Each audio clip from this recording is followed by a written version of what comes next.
तो इस तरह से फिर वर्णन आता है, बराबर है। तो उन्हीं भगवान को जब कोई कहता है कि भैया आप निराकार हो, कैसे कि हम प्रमाण देते हैं भगवान निराकार है। सुगंध आ रही, इसका कोई आकार है क्या? तो बात तो आपकी सही है, सुगंध का कोई आकार नहीं है, परंतु तो सुगंध जहां से आ रही है उसका तो आकार है ना, फूल का आकार है कि नहीं है, तो सुगंध कहाँ से आ रही है? तो इस तरह से हमारे आचार्यों ने, सभी ने, खाली गौड़ी संप्रदाय के आचार्य नहीं, सभी आचार्यों ने श्रीमद् भागवत को आधार बनाकर बहुत प्रकार का, पहले ऐसी ऐसी विद्वत सभाएं होती थी और बड़े बड़े आचार्य बैठा करते थे, लेकिन अभी क्या हो गया है, कथावाचक तो बहुत हैं, कथाएं रट ली। अभी कई सुप्रसिद्ध कथावाचक हैं, उनसे पूछा गया कि आप ऐसी कथा क्यों बोल लेते हैं, तो उनका ये कहना है कि हमारे घर पे 2-4 कथाएं पिताजी ने सुना दी और 2-4 कथा छोटी छोटी हमको ला करके दे दी, और इसके बाद हम उन कथाओं को बोल देते हैं, गाना वाना गा लेते हैं, भजन कर लेते हैं, हो जाता है हमारा। तो वो श्रीमद् भागवत नहीं है, जैसे कि अभी हम खोल कर देख रहे हैं, एक एक श्लोक, एक एक, ये भागवत है। विद्यावतां भागवते परीक्षा, विद्वानों की परीक्षा भागवत में होती है।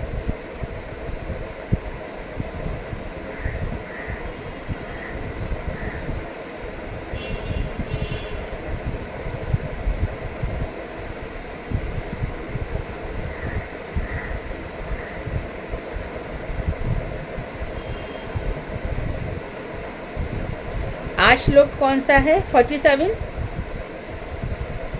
जी 47 श्लोक पढ़ते हैं। अब भगवान के अवतारों के विषय में। अच्छा, भगवान और भगवान के अवतारों में कभी भी भेद मत कर लेना, क्योंकि भगवान क्या कह रहे हैं, ये स्वांश है, मेरे ही अंश है, जीव तो विभिन्न अंश है, तो भगवान का ही अंश है, अंश है तो सनातन है, मैं सनातन हूँ, तू भी सनातन है।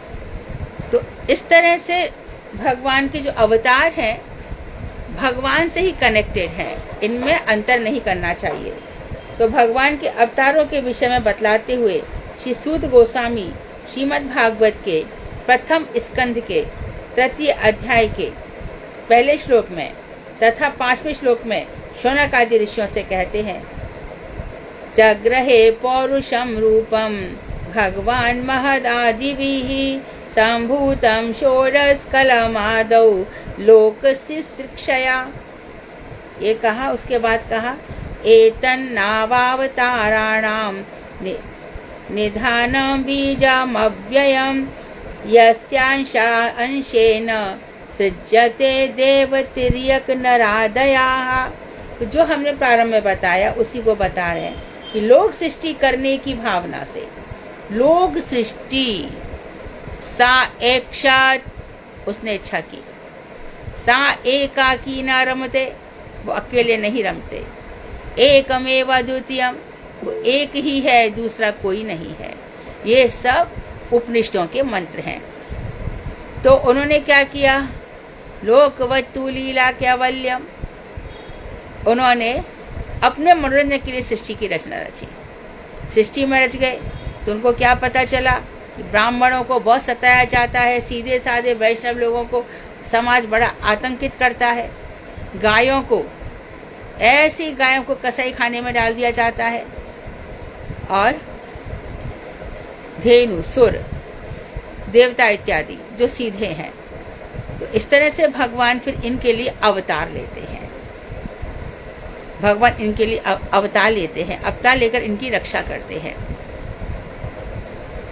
प्रहलाद जी के लिए अवतार नरसिंह का जो हुआ, लेकिन प्रहलाद जैसे प्राणियों के लिए नरसिंह भगवान आज भी हैं, वही उनकी भक्ति की रक्षा करते हैं। तो भगवान के अवतार का कारण क्या है, परित्राणाय साधूनां विनाशाय च दुष्कृताम धर्म संस्थापनार्थाय संभवामि युगे युगे। और क्या बता, यदा यदा ही धर्मस्य ग्लानिर्भवति भारत, धर्म का जब हानि होती है, अभ्युत्थानम अधर्मस्य, अधर्म का अभ्युत्थान होता है, तब तब मैं अपने आप की रचना करता हूँ। बेप्रधेनु सुर शांत हित लीन मनुज अवतार, निज इच्छा निर्मित तनु माया गुण गोपार। अपनी इच्छा से।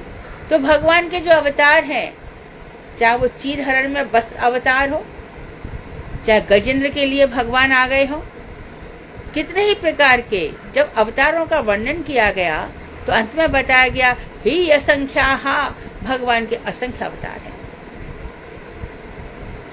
तो पता चला अरे भैया हम तो जा रहे थे, कार एक्सीडेंट हुआ, अचानक पता नहीं कोई कहां से आ गया और हमारी रक्षा हो गई। कुछ बार वामन गोसाई महाराज एक बार गाड़ी से जा रहे थे तो भक्ति सार महाराज भी उनके साथ थे, तो वो लोग आए तो अचानक पेट्रोल खत्म हो गया, गाड़ी चले नहीं। और उस समय गांवों में बिजली तो होती ही नहीं थी, आज भी कितने गांवों में शायद नहीं होगी। तो उनके साथ सब परेशान हुए। तो वामन गोसाई महाराज को ईश्वर पर इतना अधिक निष्ठा है कि ये जो कुछ हो रहा है भगवान की इच्छा से ही हो रहा है, सब ठीक हो जाएगा। महाराज गाड़ी चल नहीं रही है, क्या ठीक होगा, पेट्रोल कहाँ से आएगा, सब ठीक होगा, भजन करो। इतनी देर में 2 बच्चे लालटेन लेकर आ गए। गाड़ी क्यों रुकी है, हमारे पास पेट्रोल नहीं है, बोले थोड़ा पेट्रोल हमारे पास से हम डाल दें। तो पता चला कि पेट्रोल तो कुछ नहीं था, ऐसी जो घासलेट होता है मिट्टी का तेल, वही गाड़ी में डाल दे, उससे गाड़ी धकाधक चलती चली गई। तो ऐसे महानुभावों के जीवन में तो भगवान के असंख्य अवतार होते हैं। भगवान कितने ही रूपों में कितने लोगों के लिए प्रकट हो जाते हैं। तो अब उन अवतारों का वर्णन कर रहे हैं कि जब लोक सृष्टि, इस संसार को सृष्टि करने की भावना से भगवान ने महत् तत्व आदि से संयुक्त होकर षोडश कला विशिष्ट जिस पुरुष रूप को धारण किया, वे ही विष्णु हैं। भगवान विष्णु में 16 कला अर्थात श्री कृष्ण, भगवान श्री राम में 12 कला और विष्णु में 10 कलाएं हैं। तो 16 कलाओं से युक्त भगवान ने सृष्टि करने की इच्छा से क्या किया, 16 कलाओं से युक्त इन्हीं श्री विष्णु के 3 पृथक पृथक स्वरूप। पहला कारणोदक्षाई, जो विरजा नदी में कारण जल में शयन कर रहे हैं, बड़े आराम से शयन कर रहे हैं भाई। गोपाल तापनी उपनिषद में वर्णन आता है, अनंत शैया पर सोए है, बड़ी कोमल शैया है, ये बहुत ही कोमल और विशाल है, और उस पर ये मंद मंद मुस्कुराते रहते हैं। ये जो कारणोदक्षाई में हमको चित्र दिखाते ना, भगवान एक ऐसे करके सोए हुए हैं, तो भगवान कभी कभी बैठ भी जाते हैं। अक्सर दिखाया जाता है कि लक्ष्मी जी उनके चरण दबा रही हैं, वास्तव में ऐसे ही वर्णन शास्त्रों में है। तो कारणोदक्षाई, तो ये देखते हैं ये प्रथम पुरुष हैं, इनके पास गर्भोदक्षाई ये द्वितीय पुरुष है, क्षीरोदक्षाई ये तृतीय पुरुष है। ये भगवान के पुरुषावतार हैं। और जिनके अंश कौन है, ब्रह्मा, तथा अंशों के भी अंश कौन है, मरीचि आदि ऋषि से देव निकले, तिर्यक, पक्षी, पशु पक्षी और नर आदि सभी प्राणी प्रकट होते हैं। वे ही श्री विष्णु अनेकानेक भगवत अवतारों के कौन है, अवतारों के निधान स्वरूप है, अर्थात मूल आकर स्वरूप है। निधान कहते ना, खजाना, करुणा निधान, करुणा के सागर, करुणा के खजान जो सागर है, जिसका खजाना जिसको बोलते हैं। तो ऐसे, और क्या है वो, अव्यय। अव्यय मतलब अव्यय, जो कभी नष्ट नहीं होते, अर्थात अक्षय, जो कभी जिनका क्षय नहीं होता। अभय अक्षय अर्थात अक्षय बीज है, अर्थात इन्हीं से ही अनेकानेक भगवत अवतार भी प्रकटित होते हैं। तो पहले बता दिया। अब यहाँ पे ध्यान दे दो, ध्यान दे दो, बहुत इंपॉर्टेंट है, वेरी इंपॉर्टेंट। यहाँ पर बताया कारण अर्णव से विष्णु से बहुत से अवतार निकलते हैं। और भागवत जी आगे कहेंगे, एते चांश कला पुंसाहा कृष्णस्तु भगवान स्वयं। ये सभी अंश है भाई। एक तो अंश हो गया ब्रह्मा और शंकर जी, अंशों के भी अंश है जिसको कला कहते हैं।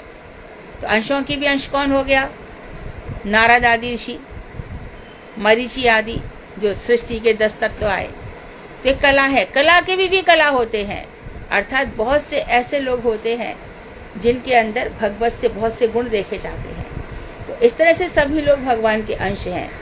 तो ये जो अवतार प्रकट होते हैं, नरसिंह भगवान श्री कृष्ण और श्री राम, ये स्वयं भगवान है।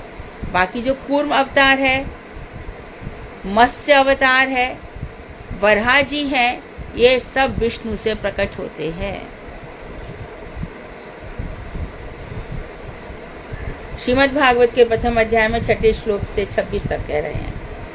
सा एव प्रथमं देवाः कौमारं सर्ग महर्षिताः चचार दुश्चरं ब्रह्मचर्यं खंडितम। जो वे पुरुष सबसे पहले कौमार किसके रूप में अवतीर्ण हुए? अच्छा प्रश्न बनना चाहिए। सृष्टि में कैसे अवतार हुआ? पुरुष अवतार कौन कौन से थे? इसके बाद कौन आया? पहले कुमार 4 आए, 4 बच्चे आ गए। चतुः सन जिसको बोलते हैं, क्योंकि हर किसी के नाम के पहले सन है। सनक, सनातन और सनक, सनातन, सनंदन और सनत कुमार। ये 4 सन, ये बड़े नहीं हुए ना। ब्रह्मा जी की बात मानी, वो तो अच्छा हो भला हो दक्ष प्रजापति का, वो कम से कम बात मान गया। और आज ये सारी कन्या, सारा संसार दक्ष प्रजापति के ही बच्चों से भरा पड़ा है। तो के रूप में अवतीर्ण हुए। उन्होंने ब्राह्मण के रूप में अखंड ब्रह्मचर्य का आचरण किया। अर्थात ब्रह्मचर्य के 2 अर्थ हैं। संसार में जिसका कभी अधोपतन नहीं होता, और दूसरा ब्रह्म में ही जिसका चिंतन चलता है, इसको ब्रह्मचारी कहते हैं। यही लोग ऊपर गए वैकुंठ धाम में, वहां पे जय विजय जो द्वारपाल इनको रोक, आवाज क्यों आ रही है? वहां पे द्वारपालों ने उनको रोक लिया, और रोकने के बाद उनके चरणों से जो तुलसी मंदिर की सुगंध आई, आकर्षित हो गए। फिर उसके बाद अब प्रेमा भक्ति का प्रयास कर रहे हैं। तो इन्होंने ब्रह्मचर्य का आश्रय किया। ये तो हो गया प्रथम। अब द्वितीय सुन लो भैया क्या हुआ। द्वितीयंतु भवायस्य रसातलगतां महीम् उद्धरिष्यन्नुपादन यज्ञेशा शौकरम वपुः। भगवान ने दूसरे अवतार में जब सारी पृथ्वी रसातल में चली गई थी, तब उसके डिस्टर्बेंस बहुत हो रहा है। कौन है ये?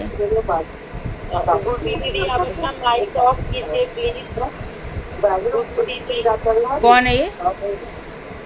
गुड्डी करके। गुड्डी, गुड्डी कौन है?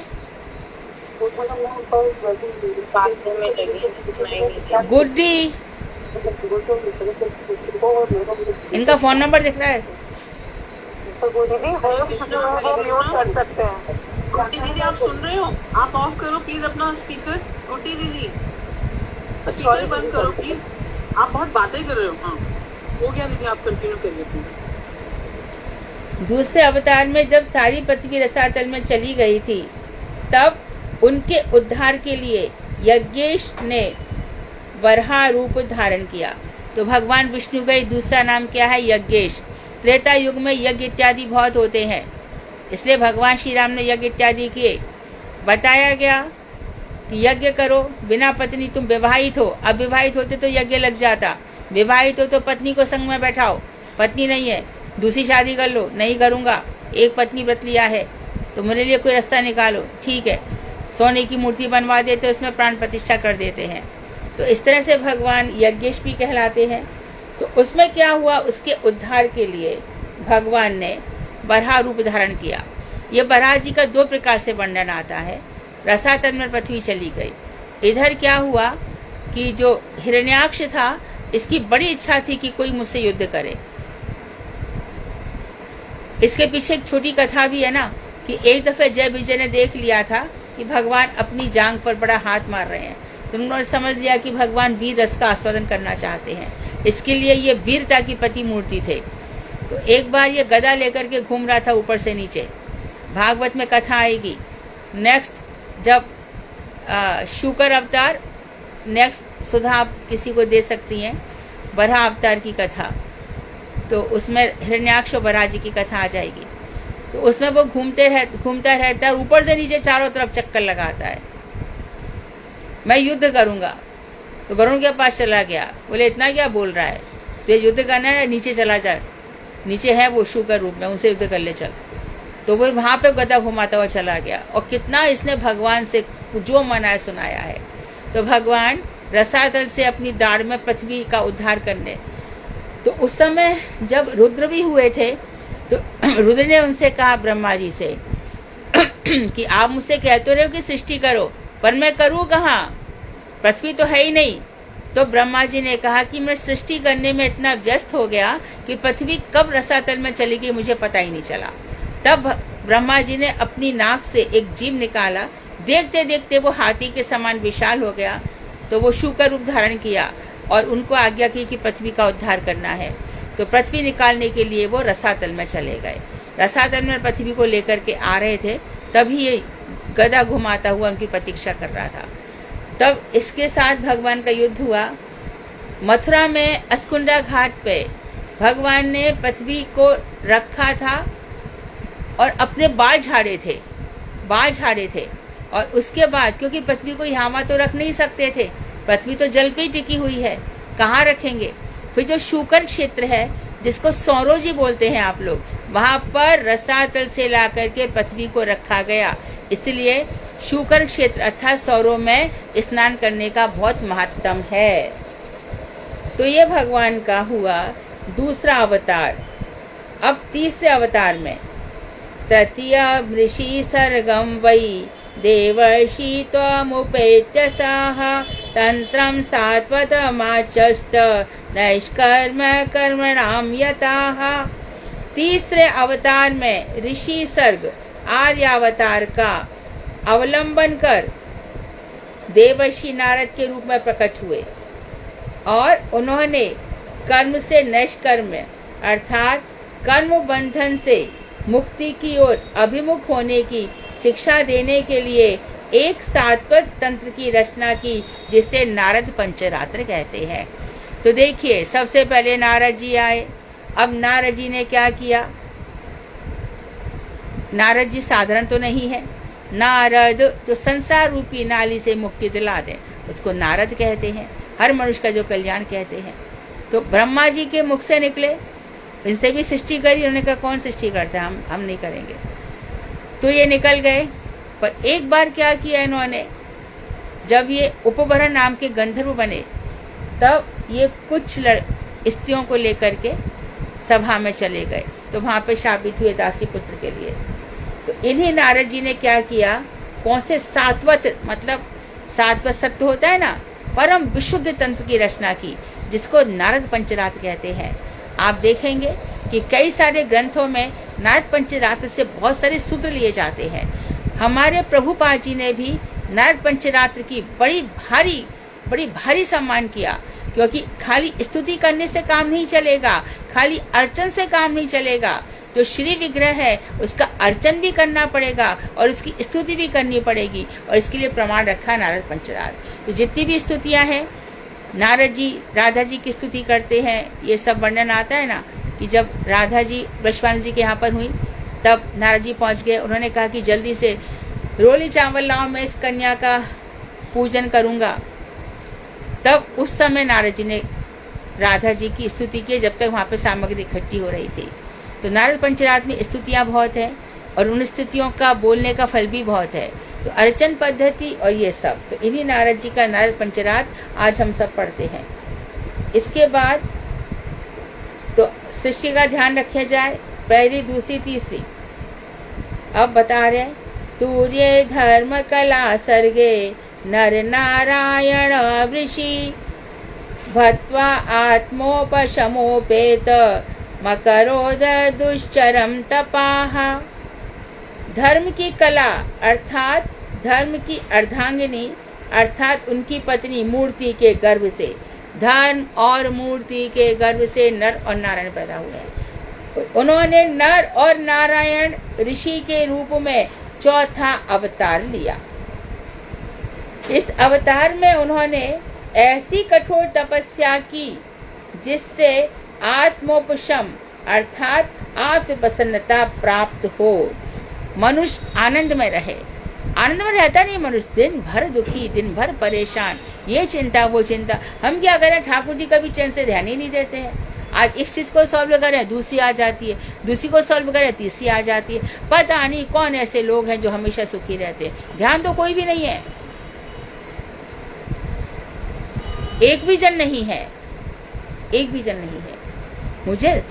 मुझे खुशियाँ क्या होता है, दूसरी की थाली में ज्यादा लगती हैं और अपनी में कम, और दुख अपने में ज़्यादा लगते हैं, दूसरों में कम।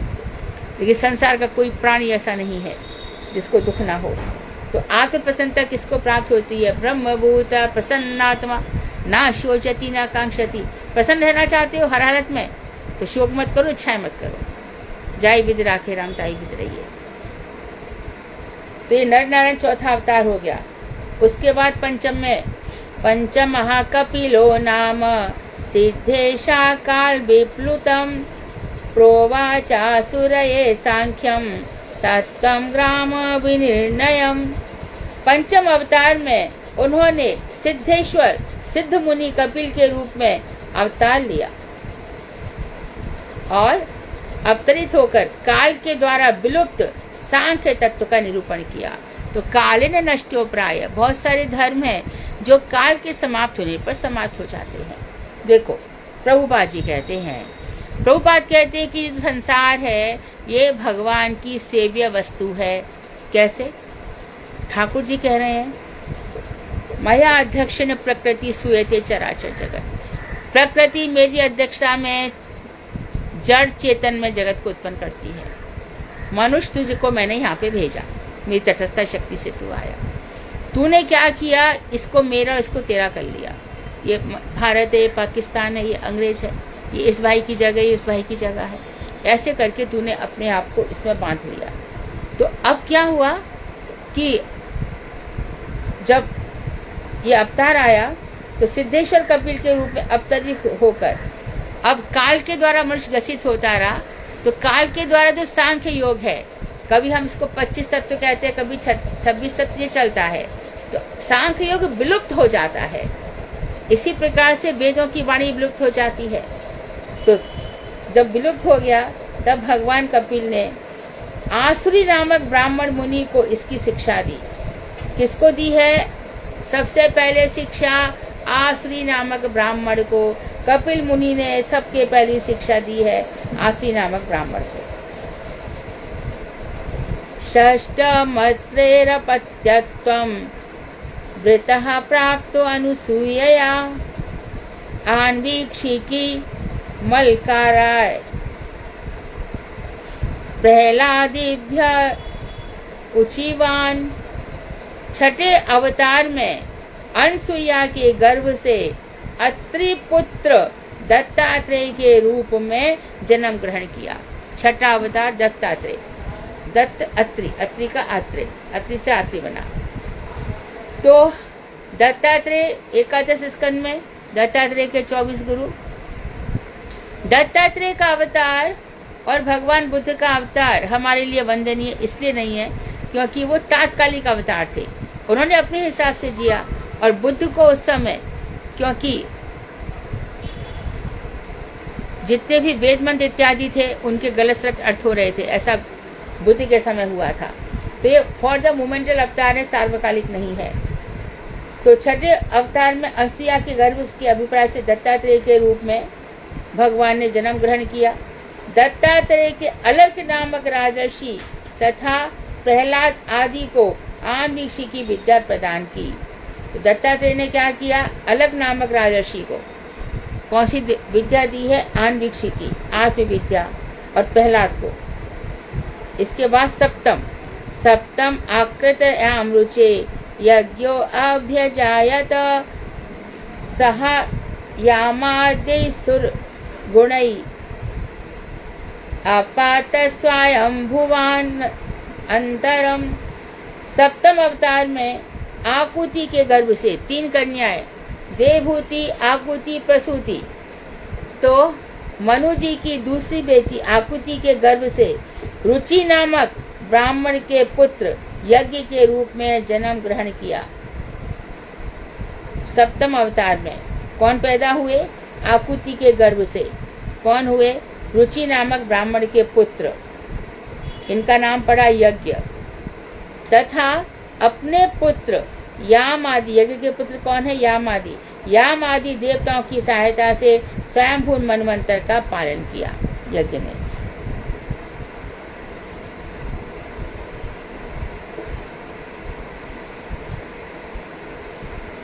इसमें बता रहे हैं कहाँ पे कोट दिया है? पहला पेज में पहला नंबर, 1 नंबर कहाँ लिखा है? नारद पंचरात सबसे ऊपर, हाँ, सबसे ऊपर नारद पंचरात में बता रहे हैं कि इसमें क्या क्या है।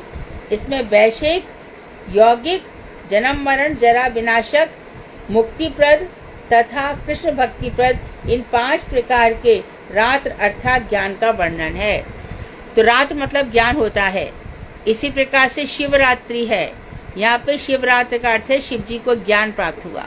पर बहुत से लोग कहते हैं नहीं, शिव जी का विवाह हुआ। शिव जी का विवाह तो कोई हम बद्ध थोड़ी जीव है जो शिव जी के विवाह पर व्रत करेंगे।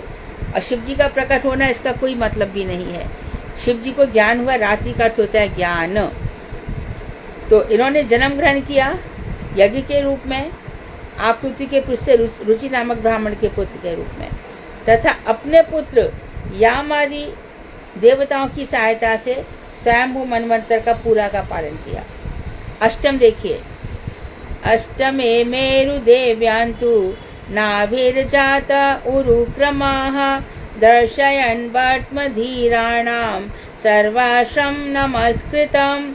8वें अवतार में नाभि पत्नी मेरु देवी के गर्भ से उरुक्रम, बार बार आप बोलते रहते ना उरुक्रम क्या, उरुक्रम क्या, जो श्रेष्ठ पुरुष होता है, यहाँ पर ऋषभ देव जो कि श्रेष्ठ है, ऋषभ के रूप में अवतार हुए। इन्होंने सर्वाश्रम बंधनीय अर्थात चारों आश्रमों के द्वारा जो बंधन के योग्य है, ऐसे धीर जनों के धर्म पथ का प्रकाश किया। तो चारों सर्वाश्रम बंधनीय धीर जनों के धर्म पथ का, कौन सा पथ है? धीर जनों का धर्म पथ है, इसका इन्होंने अवलंबन किया। इसके बाद फिर 9वें अवतार में क्या हुआ है?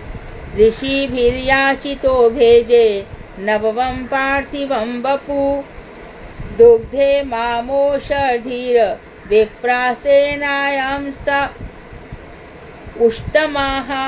9वें अध्याय में ऋषियों की प्रार्थना पर पृथु महाराज के रूप में प्रकट हुए। इन्होंने सुंदर अर्थात परम कल्याणकारी पुरुष के रूप में पृथ्वी से समस्त औषधियों का दोहन किया। पृथ्वी जब अंदर चली गई थी, पृथ्वी पर चिल्लाए, बाण चलाया, तो तू क्यों सब चीजों को छुपा रही है? तो अराजकता हो गई है, बेन राजा मर गया है और उसके बाद यहाँ पर राज करने वाला कोई नहीं होता। जब राज करने वाला कोई नहीं होता, अराजकता फैल जाती है, तब चोर बदमाश लुटेरे हो जाते हैं सब।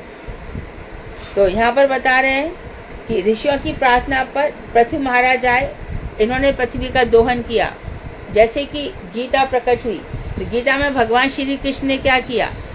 गीता मान लो गाय तो है, गीता तो है, लेकिन इसका दोहन किससे करवाया? अर्जुन से। तो इस तरह से वनस्पतियां, जितनी भी वस्तुएं थी, सबका दोहन महाराज पृथु ने किया।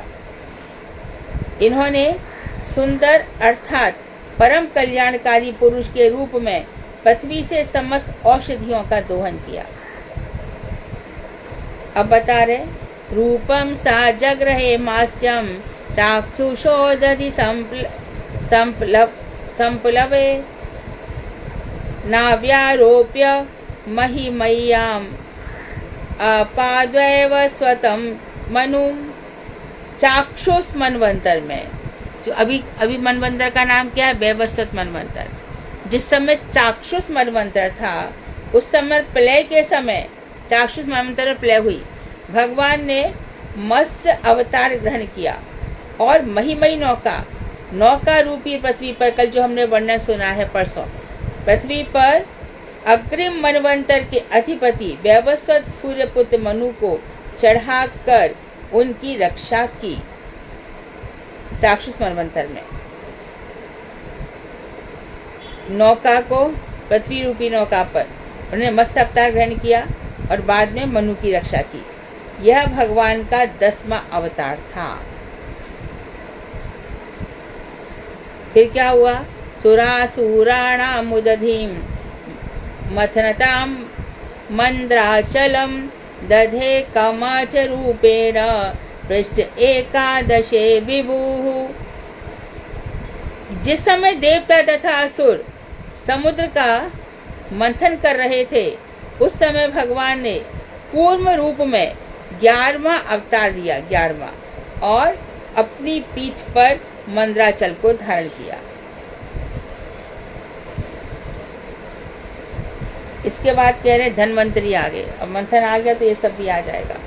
धान्वंतरम द्वादशम त्रयोदशम एव च अपाययत सुरानन्यान मोहिन्या मोयन स्त्रिया। अब क्या किया, 12वें अवतार में धन्वंतरी के रूप में आए तथा 13वें अवतार में इन्होंने स्त्री वेशधारी मोहिनी रूप धारण किया और दैत्यों को मोहित करते हुए देवताओं को अमृतपान कराया। इसके बाद चतुर्दशम नारसिंहम बिभ्रदैत्येन्द्र मूर्जितम ददार करजैरूरा वैरकाम कटकृद्य था। जब हिरण्यकशिपु का अपराध नितांत प्रबल हो गया, वैष्णव के प्रति अपराध कर रहा था, उनको मार रहा था, पर्वतों से फेंक रहा था, ये सब, तब उन्होंने नरसिंह रूप में 14वां अवतार लिया। भगवान ने उस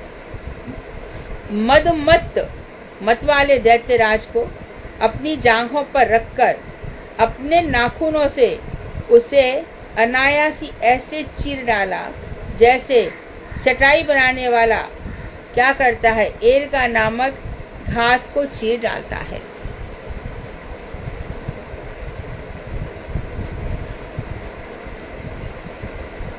हिरण्यकशिपु का अपराध नितांत ही प्रबल हो गया था। तब नरसिंह भगवान ने अवतार लिया और उस दैत्यराज को अपनी जांघों पे रखा। क्यों रखा था? ना अंदर मरू, ना बाहर मरू, ना सुबह मरू, ना शाम मरू, ना दोपहर में मरू, ना रात में मरू, ना अस्से मरू, ना शस्से मरू, ना जल में मरू, ना घर में मरू। तो भगवान ने कहा ठीक है चल ले। तो उसको अपनी जांघों पर बैठाया और अस्से नहीं लिए, शस्से भी नहीं मरू, तू मत मर अस्से से। और भगवान ने अपने नाखूनों को ऐसे उसकी छाती को चीर डाला और उसका गरम गरम खून पी गया। ये भगवान का नरसिंह अवतार है। पंचदशम वामनकम कृत्वा गादध्वरम बलेः पदत्रयम याचमानाः प्रत्यादित सुस्त्र पृष्ठपम। 15वें अवतार में भगवान वामन के रूप में प्रकट हुए और बलि महाराज के यज्ञ में पहुंचे। वहां उन्होंने 3 पग भूमि की याचना की। वे बलि को छलकर स्वर्ग का राज इंद्र को देना चाहते थे, इसलिए भगवान वहां पर गए।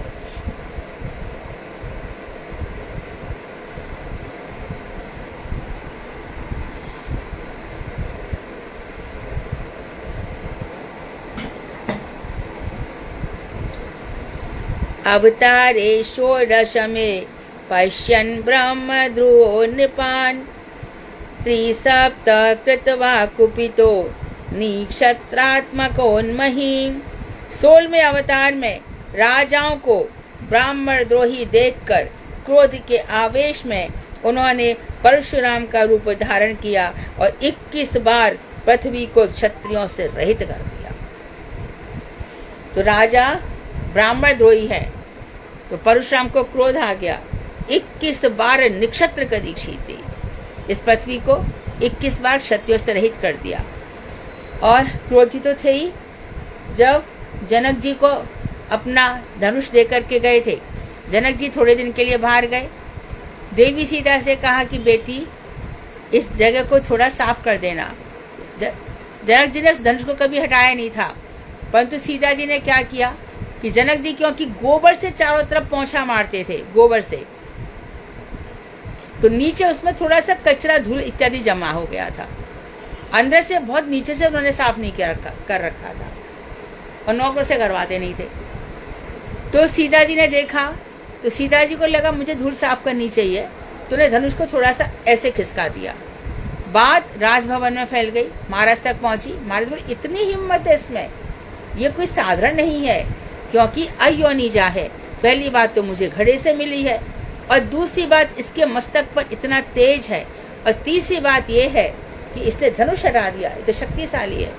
अभी तो सीता छोटी ही थी, परंतु प्रण यह कर लिया कि जो भी इस धनुष को उठाएगा या तोड़ेगा, इसका विवाह मैं उसी से करूंगा, क्योंकि हमेशा गुणों में गुणों में लड़का लड़की से ज्यादा होना चाहिए, लड़का लड़की से ज्यादा कमाना चाहिए, लड़का लड़की से आयु में बड़ा होना चाहिए, हर प्रकार से होना चाहिए गुणों में। तो परशुराम प्रण कर लिया, जनक जी ने शर्त रख दी, जो इस धनुष को उठाएगा उसी के साथ सीता का विवाह होगा। हमारे भैया राम ने धनुष तोड़ दिया, कोई भी वहां पर तोड़ नहीं पाया।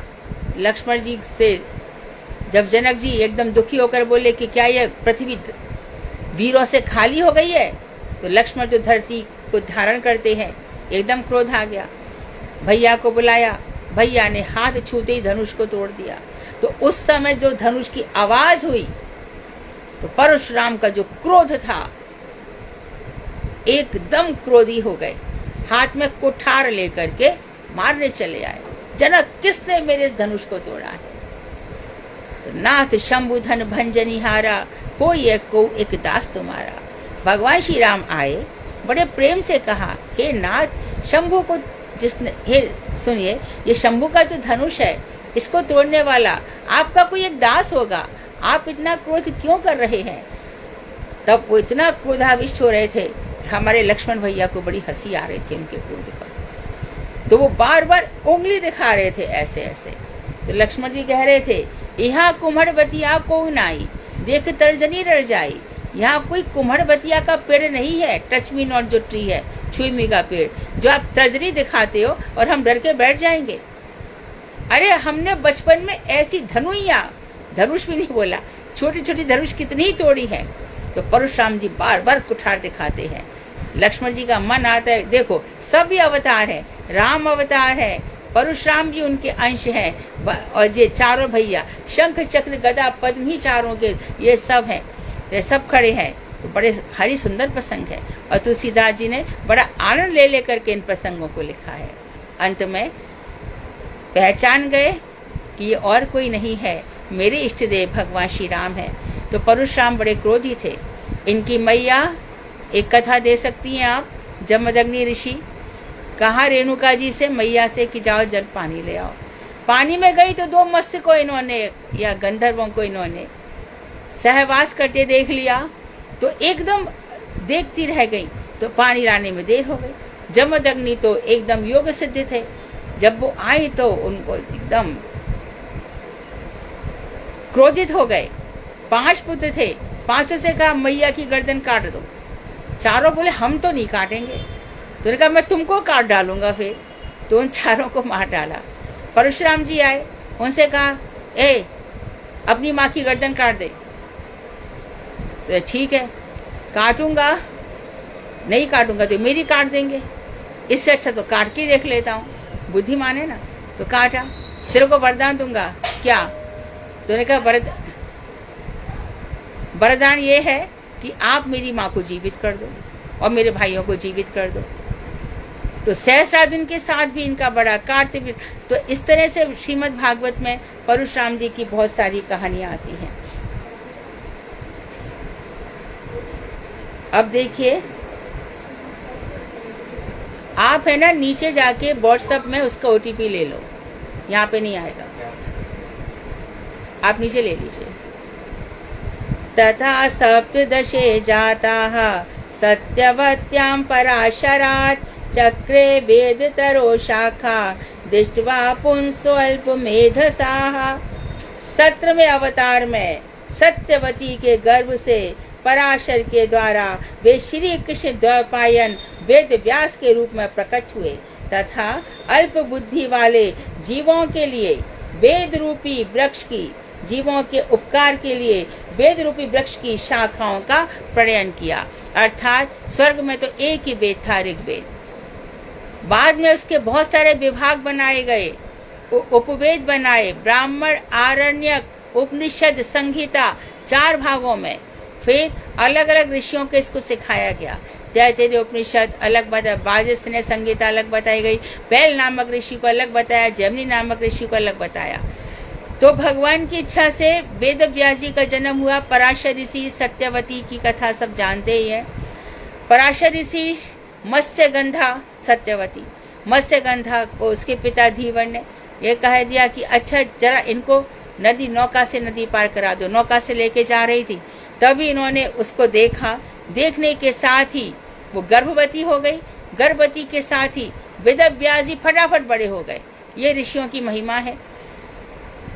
तो वेदव्यास क्योंकि द्वीप पर जन्म हुआ, इसके लिए इनका नाम द्वैपायन बना, और क्योंकि रंग से काले थे, इसके लिए इनका नाम श्री कृष्ण पड़ा।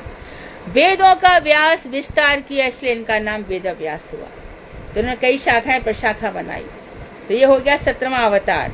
अब नर देव त्वमापन्नाः सुर कार्य विचिकृषया समुद्र निग्रहादीनि चक्रे वीर्याण्यतः परम।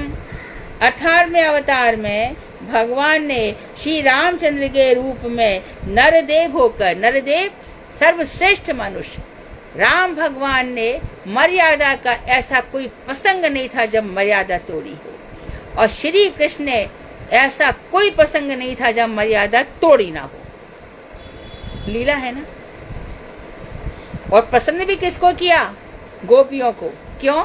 अरे इन लोगों ने मेरे लिए वैदिक मर्यादा, आर्य मर्यादा, ये जो क्या बोलते हैं पतिव्रता, ये सब उन्होंने छोड़ दिए मेरे लिए। ये सब रहस्य की बातें हैं। मधुर रस जितना रहस्यमय है ना, ये पुष्टि मार्ग संप्रदाय वाले इसका तो छुपा कर ही रखते हैं, करते हैं सब अधरम मधुर माधुर उपासना, बिना तो कोई भागवत समझ भी नहीं सकता, लेकिन ये छुप छुप के चलती है उनके यहाँ पर। तो 18वें अवतार में भगवान ने श्री रामचंद्र के रूप में नर देव श्रेष्ठ मनुष्य होकर देव कार्य करने के लिए, यानी कि राक्षसों को मारने के लिए, खर, दूषण, सुबाहु, कुंभकर्ण, मारीच, यानी कितने ही सारे राक्षसों को, त्रिशला, त्रिजटा, इनके अभिप्राय से सेतु बंधन आदि अनेक प्रकार की लीलाएं की। आदौ राम तपोवनादिगमनम हत्वा मृगा कांचनम वैदेही हरणम जटायुमरणम सुग्रीव संभाषणम बाली निग्रहम समुद्र तरणम लंकापुरी दाहनम पश्चात रावण कुंभकर्णम हननम इत्यादि रामायणम। कोई एक श्लोक में ऐसी रामायण भी बोलते हैं। अब देखिए 1 और 20, 21 और 20, 19 और 20, एकोनविंशे विंशतमे वृष्णेषु प्राप्य जन्मनि राम कृष्णो इति भुवो भगवान हरद्भरम। 19वें और 20वें अवतार में वृष्णि वंश में, वृष्णियों से क्या बनता है? वार्ष्णेय। वृष्णि वंश में भगवान श्री बलराम तथा श्री कृष्ण के रूप में प्रकट हुए, तथा भगवान हरद भूभरम कुछ होना चाहिए, भूभार हरण किया। भगवान ने भूभार हरण किया। अब क्या होगा? ये तो हो गया वर्णन। अभी देखो, ये तक भूभार हरण किया, ये सब पहले अवतार बता दिए गए। अब क्या बता रहे हैं? ततः कलौ संप्रवृत्ते सम्मोहाय सुरद्विषाम बुद्धो नाम्ना जनसुताः कीकटेषु भविष्यति। कलयुग के प्रारंभ होने पर असुरों को, असुर जो कि वेदों को नहीं मानते, इसलिए ये प्रच्छन्न मायावाद है। जो बुद्ध है वो नास्तिक्यवाद है। असुरों को मोहित करने के अभिप्राय से कीकट अर्थात मगध देश के अंतर्गत गया में वे अजन के पुत्र बुद्ध के रूप में अवतीर्ण हुए। ये है। कोई कहते नहीं वो तथागत थे। तथागत शुद्धोदन के पुत्र थे, तो वो भी गए होंगे कीकट, कुछ हुआ होगा। उनका भी वर्णन आता है कि वो गया जी में गए और वहां पे जाकर के निर्वाण की प्राप्ति, शालमली वृक्ष के नीचे निर्वाण की प्राप्ति में क्या पाया उन्होंने? सब शून्य है, कोई कुछ भी नहीं है। तो श्रीमद् भागवत में उस बुद्ध का वर्णन नहीं है, या अजन पुत्र का वर्णन है। ध्यान देंगे, विशेष रूप से ध्यान देंगे। और वो तथागत वाले जो हैं वो भागवत के अभिप्राय नहीं है। अच्छा, अब क्या कह रहे? अजन के पुत्र बुद्ध के रूप में आएंगे। भविष्यति, भविष्य काल किया है, अर्थात जहाँ पर इस समय वर्णन हो रहा है सूत शौनक आदि ऋषि का, तो तो वहां तक तो हो गया है कि कृष्ण का अवतार हुआ है, लेकिन वेद व्यासी तक बता दिया, लेकिन उस समय तक बुद्ध का अवतार नहीं हुआ था, इसलिए भविष्य। और बाद में कह रहे हैं अथा सौयुग संध्यायाम दस्यु प्रायेषु राजसु जनिता विष्णु यशसो नामना कल्कि जगतपति ही। जब युग की संधि हो जाएगी, अर्थात संधि क्या, कल युग की समाप्ति होगी, तब राजा लोग प्राय लुटेरे हो जाएंगे। लुटेरे तो अभी से शुरू हो गए। जीएसटी क्या है? क्या है जीएसटी? ये सबसे बड़ी लूट है। इससे बड़े प्रजा टैक्सों से इतनी घबरा जाएगी। श्रीमद् भागवत 12वां स्कंध 12वां अध्याय 11 से जब शुरू हो जाता है, 13वें अध्याय तक चलता है। इतनी प्रजा घबरा जाएगी टैक्स से बचने के कारण, जंगलों की ओर भागेगी। अभी देखो पानी भी बोतलों में मिलता है, बराबर है। सभी कुछ ऐसे ही होता चला जाएगा। धरती, हम समझते हैं कि हम धरती वाले हैं। अरे धरती तो उसकी है जो नीचे का है। फ्लैट सिस्टम में तुम्हारे पास तो धरती भी कितनी सी है। धरती नीचे वाले की है तो भैया सबको शेयर कर दिए। जब धरती बिक जाएगी तो सबको शेयर्स मिल जाएंगे। तो इस तरह से बड़ी बुरी हालत है कलयुग में। और इसी धरती पर करोड़ करोड़ जो गोपियां थी और कितनी ही लाखें गाय वृंदावन में थी, तो समझो धरती कितनी बड़ी होती है। कलयुग में आते आते धरती संकुचित हो जाती है। तो संकुचित और विकसित होना धरती का युग युग के हिसाब से चलता रहता है। तो दस्यु राजा प्राय लुटेरी हो जाएंगे। यहाँ पे सब ऐसे ही हो जाएगा। संत लोग जल्दी से भजन करके निकल जाएंगे, जीना उनका मुश्किल हो जाएगा। और जितने भी स्त्रियों का बता दिया गया, ये और कुछ नहीं करेंगी, बालों को कटवाएंगी, ये इनका फैशन होगा। और चरित्रहीनता इनकी सबसे बड़ी हो जाएगी। कोई किसी का विश्वास नहीं कर पाएगा। तो लुटेरे हो जाएंगे राजा लोग। तब जगतपति विष्णु यश नामक ब्राह्मण के पुत्र के रूप में जगतपति भगवान श्री हरि कहाँ पर प्रकट होंगे? विष्णु यश के रूप में। किसके नाम से प्रकट होंगे? कल्कि के नाम से। अवतारा ही असंख्य, निश्चित रूप से अवतार असंख्य है। हरे सत्वनिधे द्विजाः यथा विदासिना कुल्याः सरसासियु सहस्रसाः। हे शौनक आदि द्विजगण ब्राह्मणों, मेरी बात सुनो। जैसे कि विशाल जलाशय से हजारों हजारों जलधाराएं, नदियां, नहरें निकला करती हैं, उसी प्रकार से सत्वनिधि, विशुद्ध सत्व के जो खजाने हैं, ऐसे भगवान श्री हरि के असंख्य अवतार हुआ करते हैं। हो गए ऐसा नहीं है, हुए थे, हो रहे हैं, होते रहेंगे। ऐसे उनमें से मैं कुछ एक का ही वर्णन कर पाया। अभी तो और बहुत से अवतार बाकी हैं। अब यहाँ पे देखो, गजेंद्र का उद्धार करने आए, वो तो अवतार का वर्णन ही नहीं है। ध्रुव के लिए आए, उस अवतार का वर्णन कहाँ पर है? द्रौपदी के लिए उस अवतार का कहाँ वर्णन है? ऐसे कितने ही सारे अवतार हैं। तो एक कलयुग में एक अति प्रधान विलक्षण अवतार होगा, जो प्रच्छन्न रूप में होगा, और उसका उल्लेख मैंने नहीं किया है। वो कौन है बोलो? चैतन्य महाप्रभु। जी हाँ, श्रीमन महाप्रभु। उसका मैंने वर्णन नहीं किया। और एक श्लोक और सुनिए, तब फिर क्या कहा उन्होंने भागवत के। ये श्लोक सबको याद होना चाहिए। एते चांश कला पुंसः कृष्णस्तु भगवान स्वयं इंद्रारी व्याकुलम लोकम मृडयन्ति युगे युगे। जिन जिन अवतारों का मैंने वर्णन किया, इनमें बहुत से कैसे हैं? कृष्ण पुरुष अवतार के स्वांश हैं, अपने ही अंश हैं, और बहुत से शक्त्यावेश, विभिन्नांश तथा अंश कलाएं हैं, किंतु श्री कृष्ण ही स्वयं भगवान है। इस बात को सदैव स्मरण रखना। ये सभी असुरों द्वारा पीड़ित समूह का प्रत्येक युग में पालन करते हैं। जब जब भी असुर संतों को सताते हैं तो हर युग युग में ये आते हैं। तो इस तरह से आज हम विराम लेंगे। हरे कृष्णा दीदी, दंडवत प्रणाम। दंडवत। दीदी जैसे आपने कहा कि 16 कलाओं से श्री कृष्ण जो हैं वो विभूषित हैं और उन्हीं को हमने श्री विष्णु कहा और उनके 3 पुरुष अवतार हुए। फिर दीदी अब श्री कृष्ण फिर कैसे 19वें और 20वें में, वो मुझे कंफ्यूजिंग है प्लीज। अवतार प्रकट होते हैं ये समय समय पर ऐसा नहीं है कि कितनी ये 28वीं चतुर्युगी आई है, इसके पहले और भी चतुर्युगियां हुई है, उसमें भगवान प्रकट होते रहते हैं।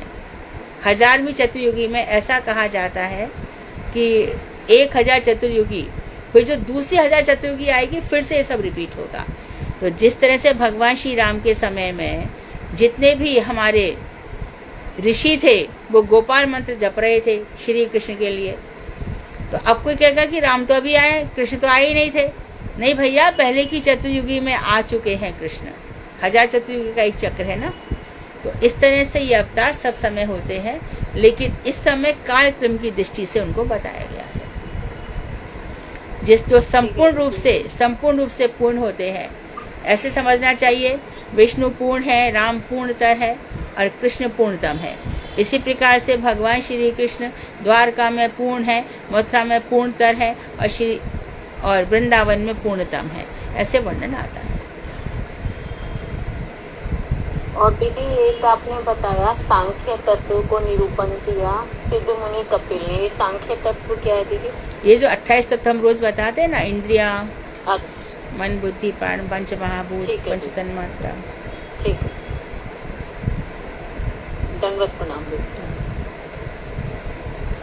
दीदी एक श्लोक और ये चतुर्थ किरण पूरी हो जाएगी। ऐसा है क्या? हाँ जी, हाँ ठीक है, मैं बोलती हूँ।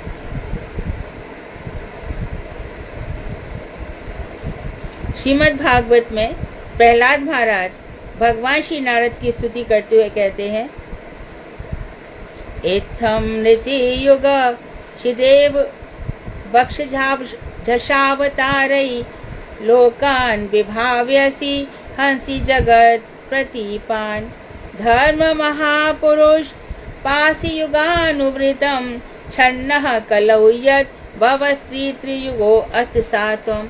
त्रियुग आ गया ना, और छन्ना कलौ भी आ गया।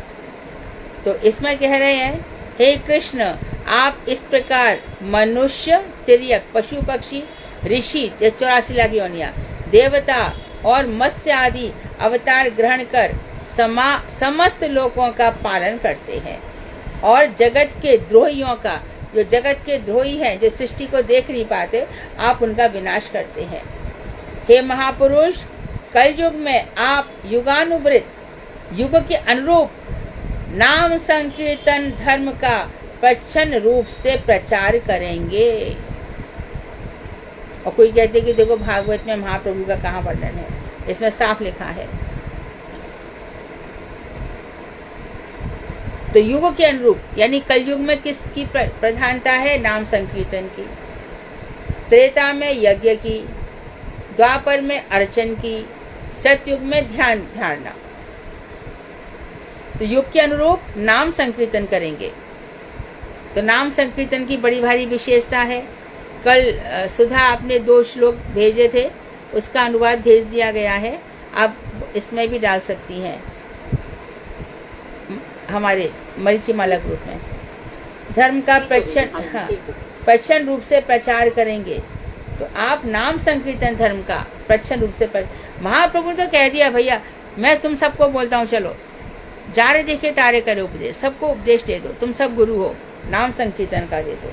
इसलिए आपका एक नाम त्रियुग है, क्योंकि कलयुग में आप अस्त्र शस्त्र लेकर नहीं आते, राक्षसों इत्यादि को नहीं मारते हैं, आप बस नाम संकीर्तन का प्रचार करते हैं। क्योंकि छन्न अवतार को, छुपे अवतार को कोई भी शास्त्र सहज रूप से प्रकाशित नहीं करता। तो बोले बाकी शास्त्रों में क्यों नहीं वर्णन है? क्योंकि जो छन्न है, छुपा हुआ अवतार है, जैसे श्रीमद् भागवत अमर पुराण है, यहाँ पे वर्णन हो गया और जगह हो नहीं पाएगा। इति श्रीमद् भागवतार मरीचिमालायां संबंध ज्ञान विषये भगवत स्वरूप तत्व निरूपणम नाम चतुर्थः किरणाः। इस तरह से चतुर्थ किरण की मरीचि प्रभा नामक गौड़ीय भाष्य का भावानुवाद समाप्त हुआ। तो सोमवार मंगलवार को हमारी पंचम किरण शुरू हो जाएगी। वो बहुत ही सुंदर आ जाएगा भैया। शक्ति, भगवान की शक्तियाँ क्या हैं, तब सब आएगी। क्षेत्रज्ञ शक्ति, तटस्था शक्ति, जीव शक्ति, माया शक्ति, विमला शक्ति, ईशानी शक्ति, जाने कितनी भगवान की शक्तियाँ हैं। इसका वर्णन हम सोमवार को करेंगे। वांक्षा तत्पुरुषस्य कृपा सिंधुभ्यो च पतितानां पावनेभ्यो वैष्णवेभ्यो नमः।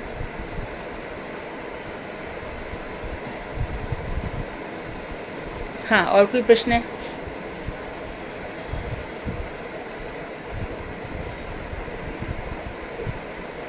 हरे कृष्ण दीदी, दंडवत प्रणाम। ये श्लोक नंबर 70 आप बोले याद करो, तो उसके वर्ड का मतलब बता देंगे क्या? बोलो ना, क्या है? एते चांस कला पुंसा सब वर्ड, ये सब अंश हैं, अंशों के अंश हैं। पुंसहा मतलब पुरुष की। ये सब उन पुरुष के अंशों के अंश हैं। कृष्ण भगवान स्वयं हैं। और आगे क्या है? कृष्णस्तु भगवान स्वयं। हाँ, इंद्रारी व्याकुलम मृडयंती। हाँ, एक शब्द और है, फिर मृडयंती युगे युगे। क्या अर्थ लिखा है नीचे? लोकम दीदी। लोकम मृडयंती युगे युगे। इंद्रारी व्याकुलम लोकम मृडयंती युगे युगे। हाँ, क्या अर्थ लिखा है नीचे?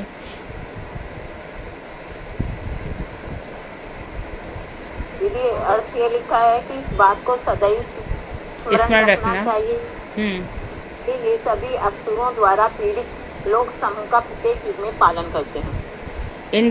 इंद्रारी है ना, तो यहाँ पर क्या हो गया? क्या शब्द लिखा है नीचे? शत्रु। और क्या? असुरों द्वारा पीड़ित। हाँ, तो इंद्र से जो व्याकुल है, शत्रु से जो पीड़ित है, तो भगवान युग युग में उनकी रक्षा करते हैं।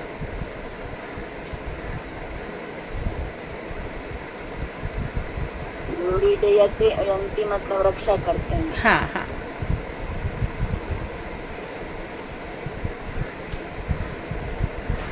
और एक भी जैसे भगवान राम यज्ञ करने के लिए भगवान ये माता सीता की जो स्वर्ण की मूर्ति बनाते हैं, तो वो बहुत सारी क्यों बनाते हैं? एक ही क्यों नहीं बनाते? क्या पूछ रही हूँ? फिर से बोलो, क्या बोल रही हो?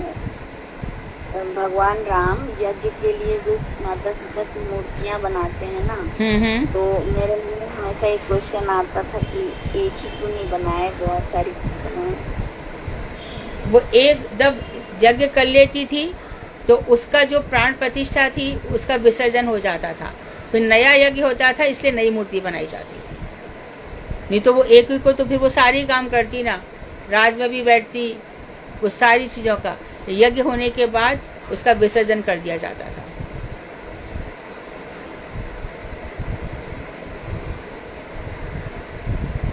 ठीक है दीदी, धन्यवाद।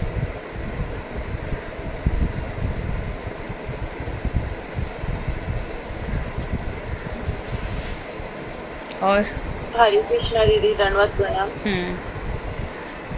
दीदी मेरा श्रीमद् भागवतम से है।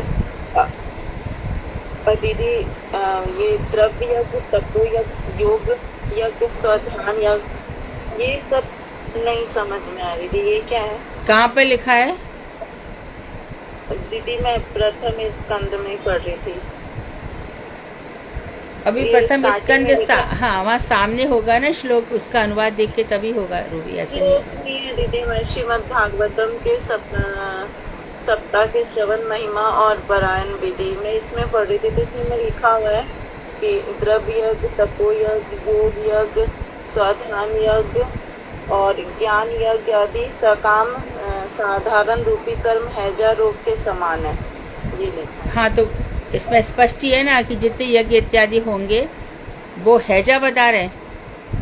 हाँ, हैजा रोग के समान। हाँ, तो बस ये यज्ञ इत्यादि हमें यज्ञ इत्यादि के लिए हमारा प्रयोजनीय नहीं है। यज्ञ इत्यादि वे हैजा, इनको छोड़ देना चाहिए। इसका आपने एक बार क्लास में भी बताया था कि जैसे कोई भी चीज इसमें हम काम है ना, कामनाओं के साथ क्योंकि ये सारी चीजें कर रहे हैं ना, तो इसीलिए हमें ये नहीं करना, ये बीमारी की समान है जब इस्तेमाल, मतलब सिंपल से यही है। दीदी इसके विषय में मैं कुछ बोल सकती हूँ? बोलो बोलो बोलो। रूबी दीदी एक बार फिर से बोलना, मैं वैसे बता दूं दीदी, श्रीमद् भगवद गीता में इसका थोड़ा सा उल्लेख हुआ है। रूबी दीदी, स्वाध्याय योग वो होता है जिसमें कि हम खुद ग्रंथ से अध्ययन करने का प्रयास करता है कोई भक्त, और द्रव्य यज्ञ हो गया जिसमें कि पैसा खर्चा करके, जैसे धनाढ्य लोग होते हैं ना, कोई कुएं बनवा दिए, बावड़ियां बनवा दी, अनाथालय बना दिए, ये हो गया द्रव्य यज्ञ। और योग यज्ञ जैसे ज्ञान यज्ञ के, ज्ञान पाने के लिए कोई जो ज्ञान यज्ञ कर रहा है, यज्ञ कर रहे हैं, मगर उनका उद्देश्य क्या है? ज्ञान की प्राप्ति करना। ये सब चीजें हैं जिनके लिए ये, लेकिन ये भक्ति से हटकर, इनसे भक्ति नहीं मिलेगी। जिसने कुआं बनवा दिया, अनाथालय खुलवा दिया, वो कहीं थोड़ा बहुत पुण्य हो सकता है, मगर ये है कि उसने जो कुआं बनवाया, अनाथालय बनवाया, उसमें कौन पाले जा रहे हैं, कौन रखे जा रहे हैं? कोई चोर भी तो आगे पानी पिएगा। अनाथालय में कई चोर आके चोरी कर जाते हैं, तो वो बनाने वाले को कोई फायदा नहीं हुआ, पुण्य नहीं मिला, बल्कि नुकसान हो गया। ये श्रीमद् भगवद गीता में लिखा हुआ है दीदी। अभी हमारा रूबी का प्रश्न क्या था? यही प्रश्न था रूबी तुम्हारा? हाँ दीदी, इसमें यही लिखा है, द्रव्य यज्ञ, तपो यज्ञ, योग यज्ञ, साधन यज्ञ। हाँ दीदी। हाँ, तो स्वाध्याय भी बता दिया, द्रव्य भी बता दिया, तपो यज्ञ भी बताओ सुधा। उसमें भी तपो ये दीदी जो तप वगैरह कर रहे हैं, जैसे कि हम लोग अभी सुनते हैं ना अष्टांग योग, जिसमें कि एक योगी अपने शरीर को तपाता ना, है। अष्टांग योग तपो योग नहीं है। अच्छा, तो उसमें तो यहाँ पर मैं गलत हूँ। एकादशी व्रत इत्यादि करना ये तपो यज्ञ है, और सब त्याग करके फिर हाँ ठीक है। दीदी एकादशी करना इसलिए तपो यज्ञ कह दिया ना, कि अगर सकाम हम कर रहे हैं तो ये तो उसका वो तो है, बेकार हो गया। जो एकादशी करते हैं कर ले, और उसके बाद फिर उसका ये भी कर देना, क्या बोलते हैं उसको, एकादशी को, हाँ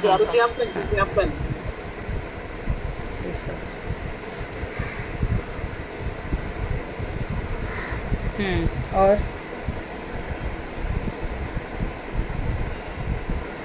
हमारी गौड़िया संप्रदाय में उद्यापन होता है एकादशी? कभी नहीं होता, कोई अपनी चीज को विदा थोड़ी करता है। हाँ, हम तो हमेशा के लिए रखते हैं।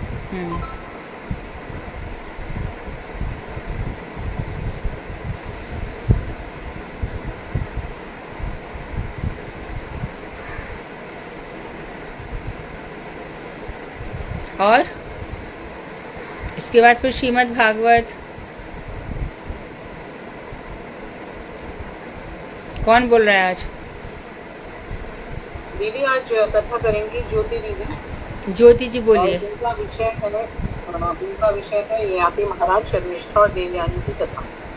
ज्योति दीदी आप शुरू करिए प्लीज। हरे कृष्णा।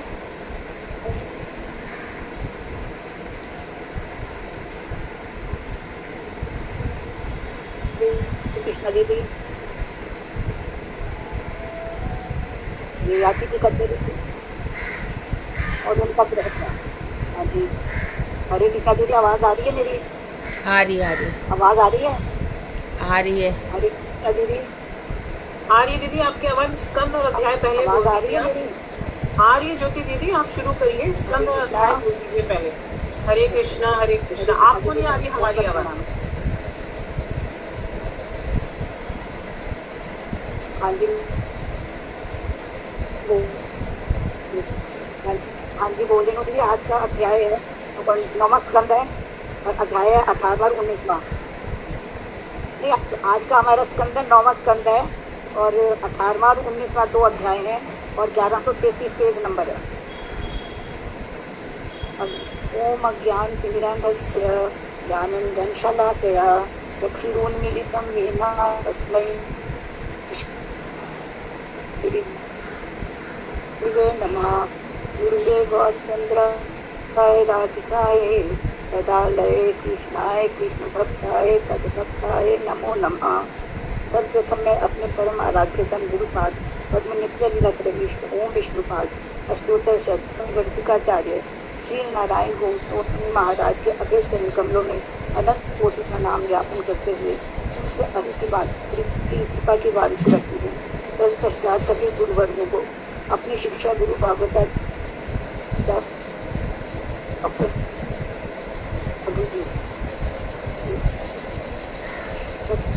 मैं सभी उपस्थित वैष्णवों के चरणों में मेरा यथायोग्य प्रणाम मैं करते हुए सभी से अहिति की प्रतिवांछा करती हूँ।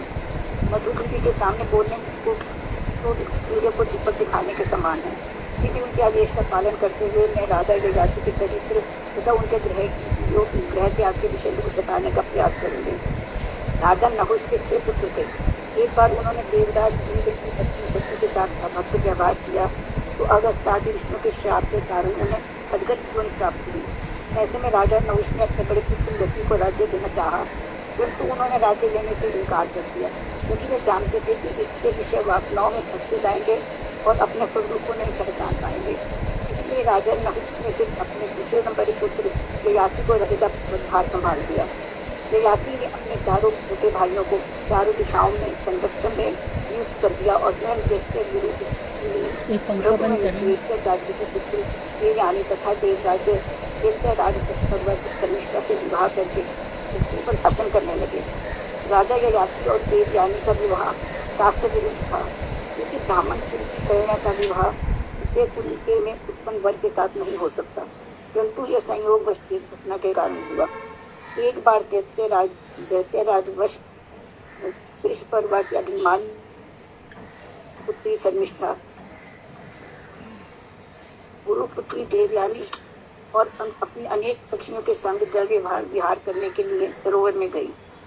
जल क्रीड़ा करने के लिए उन्होंने अपने आवाज ब्रेक हो रही, ज्योति जी आपकी आवाज ब्रेक हो रही। उतार कर रख दिए। अचानक उसी समय शिव जी पार्वती के साथ वहां से गुजर रहे थे तो उन कन्याओं ने लज्जावश अपने वस्त्र पहने आरंभ कर दिए। अनजाने में शर्मिष्ठा ने गुरु पुत्री देवयानी के वस्त्र पहन लिए। यह देखकर कुलीन देवयानी ने अभिमानवश शर्मिष्ठा को अनेक प्रकार के अपशब्द कहकर अपमानित किया और यहाँ तक कह दिया कि इस दुष्टानी यहाँ तक कह हमारी आवाज अभी आई, हाँ आ रही है। अपशब्द कहकर अपमानित किया और यहाँ तक कह दिया कि इस दुष्टा ने मेरे वर्ण वैसे ही पहन लिए हैं जैसे कोई शूद्र वेदों को धारण कर ले। देवयानी के ऐसे कठोर निष्ठुर शर्मिष्ठा को बहुत आघात पहुंचा और प्रत्युत्तर में उसने भी उसे बहुत कठोर शब्द कहे, क्योंकि उसे भी अपने पिता के पद का अभिमान था। उसने गुस्से में आकर देवयानी से उनके वस्त्र छीन लिए और निर्वस्त्र अवस्था में उसे कुएं में धकेल दिया। देववश उसी समय राजा ययाति शिकार खेलते खेलते अपनी प्यास बुझाने के लिए कुएं के निकट आए तो उन्होंने देवयानी को कुएं के भीतर देखा। उन्होंने निर्वस्त्र देवयानी को अपना पुत्रीय वस्त्र दिया और हाथ पकड़कर कुएं से बाहर निकाला। देवयानी ने बड़े प्रेम से राजा से कहा कि मैं दैत्य गुरु शुक्राचार्य की पुत्री हूँ। आज आपने मेरा हाथ पकड़ा है, इसे जीवन भर मत छोड़ना। मैं तो कुएं में पड़ी थी, यह तो विधि का विधान ही है कि उस अवस्था में मेरा आपका मिलन हुआ। उसने उन्हें ये बताया कि देवगुरु बृहस्पति के पुत्र कच्छ के श्राप के कारण कोई ब्राह्मण पुत्र मेरा पति नहीं बन सकता। इस श्राप का कारण था कि बृहस्पति के पुत्र कच्छ देवयानी के पिता से वृत्त संजीवनी विद्या सीखते थे। शिक्षा पूरी होने पर देव ने कच्छ के समक्ष विवाह का प्रस्ताव रखा। कच्छ ने विचार करके कि गुरु पुत्री पूजनीय है, विवाह करने से इनकार कर दिया। तब क्रोधित होकर देवयानी ने उसे उसकी शिक्षा निष्फल होने का शाप दे दिया, तो बदले में उसने भी उसे शाप दिया कि उसका पति कभी ब्राह्मण नहीं हो सकता। राजा ययाति को ये प्रतिलोम विवाह संबंध स्वीकार नहीं था, किंतु देव उपहार समझकर उन्होंने इसकी स्वीकृति दे दी और फिर वहां से चले गए। देवयानी भी रोती हुई अपने पिता शुक्राचार्य के पास गई और सारी घटना उन्हें सुनाई। ये सुनकर शुक्राचार्य उदास हो गए और पुरोहित के कार्य की निंदा करते हुए अपनी कन्या को साथ लेकर नगर से निकल पड़े। वृषपर्वा को जब इसका पता चला तो गुरुदेव के शाप के भय के कारण और गुरु की प्रसन्नता के लिए उन्होंने उनके चरण पकड़ लिए। तब शुक्राचार्य ने कहा कि मैं अपनी पुत्री को इस संसार में अकेला नहीं छोड़ सकता, इसीलिए अगर आप चाहते हैं कि मैं लौट आऊं तो आपको देवयानी की शर्त स्वीकार करनी पड़ेगी। तब देवयानी ने कहा कि जहाँ भी मैं विवाह करके जाऊं, शर्मिष्ठा अपनी सखियों के साथ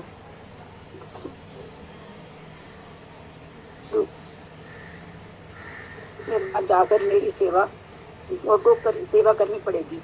जयराज ने सोचा कि यदि गुरु अप्रसन्न होते हैं तो मेरा अहित हो सकता है और यदि वे प्रसन्न होते हैं तो मेरा प्रयोजन सिद्ध हो सकता है। इसी कारण उन्होंने देवयानी की शर्त स्वीकार कर ली। यानी का विवाह राजा ययाति के साथ कर दिया और उससे कहा कि हे राजन, इस शर्मिष्ठा को कभी भी अपनी शैया पर मत आने देना। राजा ययाति और देवयानी के 2 पुत्र हुए। देखकर शर्मिष्ठा के मन में भी संतान उत्पन्न करने की इच्छा हुई और उसने राजा ययाति से पुत्र प्राप्ति के लिए प्रार्थना करी। यद्यपि राजा ययाति को शुक्राचार्य के वचनों का स्मरण था, परंतु फिर भी उन्होंने यह ईश्वर की प्रेरणा है सोचकर उसका प्रस्ताव स्वीकार कर लिया। इस प्रकार राजा ययाति और शर्मिष्ठा के 3 पुत्र हुए। संस्कार के समय जब देवयानी को इस सब का पता चला तो वह बहुत कुपित हुई और कुपित होकर अपने पिता शुक्राचार्य के घर चली गई और उन्हें इस विषय में सब कुछ बता दिया। राजा अत्यंत विषयी थे, इसलिए अपने पत्नी को मनाने के लिए उसके पीछे पीछे उसके घर गए। वहाँ शुक्राचार्य ने राजा को बहुत प्रताड़ित किया और कहा कि मूर्ख, इससे कामी, मिथ्यावादी, तूने ये बड़ा अनिष्टपूर्ण कार्य किया है। क्या तेरे शरीर में बुढ़ापा प्रवेश कर जाए जो मनुष्य को क्रूर बना देता है। इस पर राजा ययाति ने कहा कि परम पूज्य ब्राह्मण देव, आपकी पुत्री के साथ अभी मेरी विषय भोक्ति की कामना तृप्त नहीं हुई है। ये अभिशाप आपकी पुत्री के लिए अनिष्टकारी है। तब शुक्र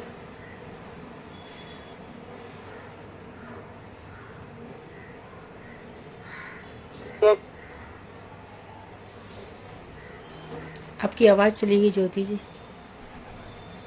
हरे कृष्णा।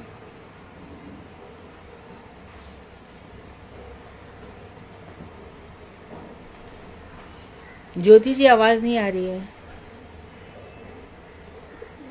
जो अपनी इच्छा से तुम्हें अपना यौवन देने के लिए तैयार हो जाए, उससे अपना बुढ़ापा बदल लो। यह सुनकर राजा अपनी राजधानी में लौट आए और अपने बड़े कहकर उनका बुढ़ापा लेने से इनकार कर दिया कि लेकर जी में मेरे मन में कोई उत्साह नहीं है। राजा ने निराश होकर अपने सबसे छोटे पुत्र पुरु को भी अपनी युवावस्था को प्रदान करने के लिए कहा। वह अपने पिता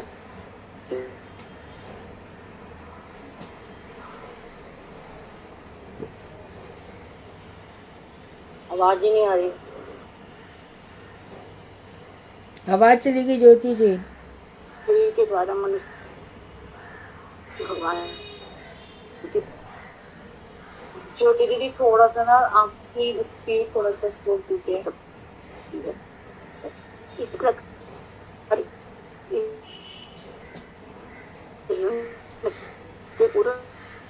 दीदी नेट की प्रॉब्लम आ रही है, थोड़ा नेट वाले एरिया में चले जाइए आपके। हो गया। पुत्र का यौवन प्राप्त कर ग्रहण करने पर पहले मैं वहीं पे बैठी हूँ, बिल्कुल उसके आगे ही बैठी हूँ मैं बिल्कुल। अभी आ रही है। पश्चात उन्हें ये अनुभव हुआ कि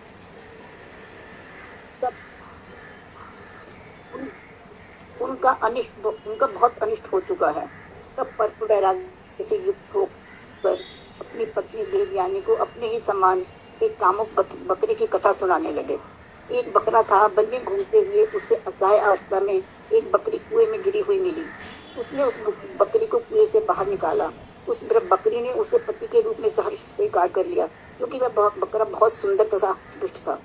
उसकी सुंदरता को देखकर अन्य बहुत सी बकरियां भी उसकी ओर आकर्षित होने लगी और वह भी उन सबके साथ भोग विलास करने लगा।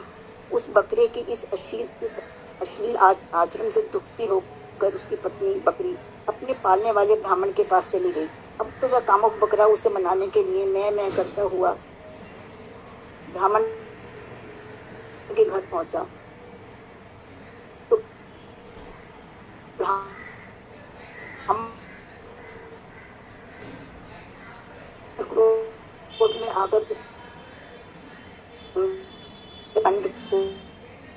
उसको काट दिया। जब बकरे ने उसकी पुत्री के हित के विषय में कहा तो ब्राह्मण ने उसके अंडकोश को जोड़ दिया, क्योंकि वह ब्राह्मण ऐसे नाना प्रकार के उपाय जानता था। बकरा पुनः अपनी काम वासना को तृप्त करने लगा। बहुत समय बीतने पर भी भोग वासनाओं से उसकी तृप्ति नहीं हो सकी।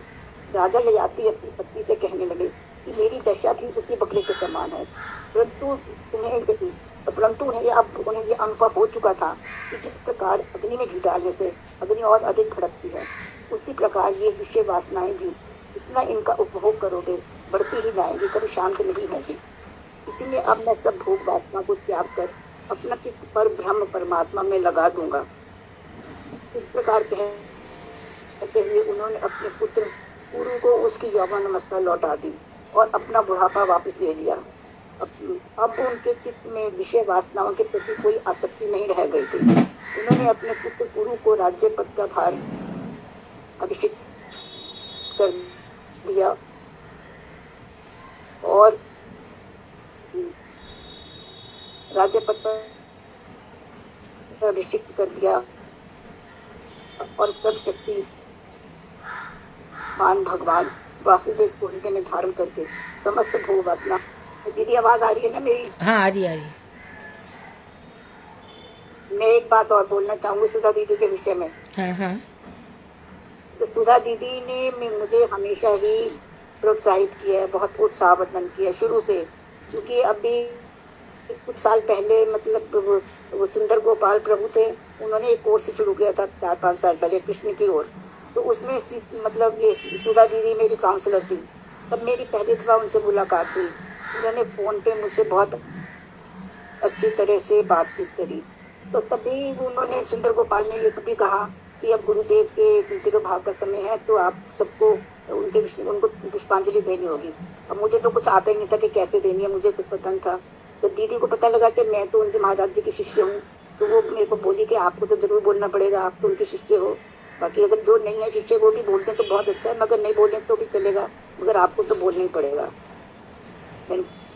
तो दीदी मुझे तो कुछ आता ही नहीं, मैं आज तक दीदी मैं कैसे करूँगी, आप मेरी हेल्प करो। तो उन्होंने फिर फोन पे कितनी दफा फोन कर करके मुझे मतलब सब कुछ डिक्टेट भी करवाया, बताया भी कैसे बोलना है। तो फिर मैं बोल पाई, तो उससे मेरा उत्साहवर्धन हुआ।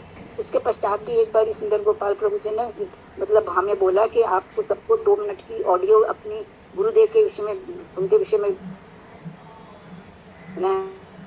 2 मिनट की, सिर्फ 2 मिनट के ऊपर 1 सेकंड भी नहीं होना चाहिए, तो आप हमें ऑडियो भेजना।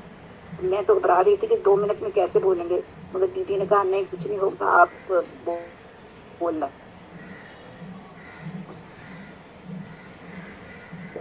मैंने 2 मिनट ऑडियो भेज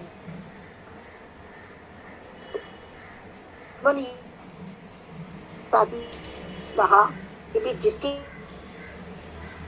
अच्छी लगेगी ना, तो उसको हम जयपुर के मदन मोहन, भगवान मदन मोहन जी का प्रसाद, लड्डू प्रसाद भेजेंगे। तो 2-3 दिन के बाद मेरे मैसेज आया कि आपकी कथा हमें सबसे अच्छी लगी और हम आपको प्रसाद भेज रहे हैं, और उन्होंने मुझे प्रसाद भेजा। मुझे इतना अच्छा लगा, मैंने दीदी को तुरंत फोन किया। दीदी को भी इतनी खुशी हुई। तो मुझे ये लग रहा था कि दीदी के ही कारण मैं सब कुछ कर पाई हूँ, क्योंकि मुझे तो कुछ पता ही नहीं था। और अब जो मेरे को यहाँ पे भाग करने के लिए उन्होंने कहा, मगर मैंने यही कहा कि मेरे पास तो भागवतम है नहीं है, क्योंकि उन्होंने मुझे यहाँ पे नंबर दे लो मेरे से, आप मंगवा लेना। तो फिर मैंने मंगवाया। मतलब इस प्रकार से उन्होंने हर जगह हर समय मेरी हेल्प किया। मैं कभी भी उनको बेखट के फोन कर लेती हूँ, कभी भी कोई जरूरत होती है तो कभी भी मना नहीं करती, इसलिए मैं उनकी बहुत बहुत ज्यादा आभारी हूँ। हरे कृष्णा जी।